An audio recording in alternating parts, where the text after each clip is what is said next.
നമസ്കാരം, ഞാൻ ദിനേശ് സൗവർണിക. നമ്മുടെ ചെണ്ടുമല്ലി ഓരോ ദിവസവും ആവശ്യത്തിന് ഇങ്ങനെ പൊട്ടിക്കുന്നുണ്ട്. നിങ്ങൾക്ക് വീഡിയോ കാണിച്ചു തരാൻ വേണ്ടി വെച്ചത് വളരെ കുറച്ച് ചെണ്ടുമല്ലി ഉള്ളൂ എങ്കിലും നമുക്ക് ഇവിടെ ചെണ്ടുമല്ലിയുടെ വലിപ്പം, മഞ്ഞ പൂവിൻ്റെ വലിപ്പം ഞാനൊന്ന് കാണിച്ചു തരാം കേട്ടോ.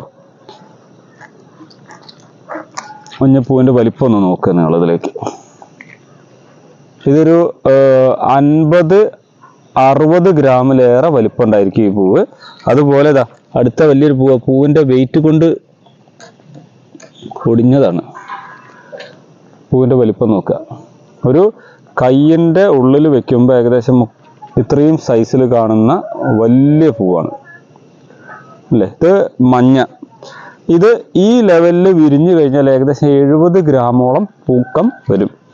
അപ്പോൾ നിങ്ങളുടെ ചെടികൾക്കും ഇതേപോലെ നല്ല വെയിറ്റ് വന്നിട്ടുണ്ടോ അല്ലെങ്കിൽ നല്ല വലിപ്പമുണ്ടോ നോക്കുക. ഓരോന്നിനും ഓരോ കാര്യമുണ്ട്. ഇനി ഇത് കഴിഞ്ഞാൽ ഇപ്പോൾ ആളുകൾ ഇതുമായി ബന്ധപ്പെട്ട ഫോൺ കോളൊക്കെ നിർത്തും, മെസ്സേജുകൾ നിർത്തും. പക്ഷെ ഇനിയാണ് ഇത് അറിയേണ്ടത്. അതായത് ഒരു ചെടി പൂവിട്ട് മൊട്ട് വന്ന് വിരിഞ്ഞു വരാൻ എന്ത് ചെയ്യണം, മൊട്ട് വന്നിട്ടില്ലെങ്കിൽ എന്ത് ചെയ്യണം, പെറ്റൽസിന് ഷൈനിങ് കിട്ടാൻ എന്ത് ചെയ്യണം, പെറ്റൽസിന് വലിപ്പം കിട്ടാൻ എന്ത് ചെയ്യണം, ഒക്കെ ഓരോ രീതികളുണ്ട്. അതൊക്കെ ഇനി നിങ്ങൾക്ക് ചോദിച്ച് അടുത്ത വർഷത്തേക്ക് മനസ്സിലാക്കാം. അപ്പോൾ ഞങ്ങളിത് ഇന്നിപ്പോൾ ഇവിടെ ഇതിലുള്ള ബാക്കി പൂവുകൾ, ചെറിയ മുട്ടുകളുണ്ട്, അവിടെ നിന്നോട്ട് വലിയ പൂക്കൾ പൊട്ടിച്ചെടുക്കുകയാണ് കേട്ടോ. അപ്പോൾ നമ്മളെ ഫോളോ ചെയ്ത് കൃഷി ചെയ്ത ആളുകൾ അവരെ സന്തോഷം പങ്കുവെക്കുക. ഇതിൻ്റെ ഭാഗമായിട്ട് നിങ്ങളൊന്ന് ജസ്റ്റ് ഒരു കോള് വിളിച്ചാൽ എനിക്കും ഒരു സന്തോഷം.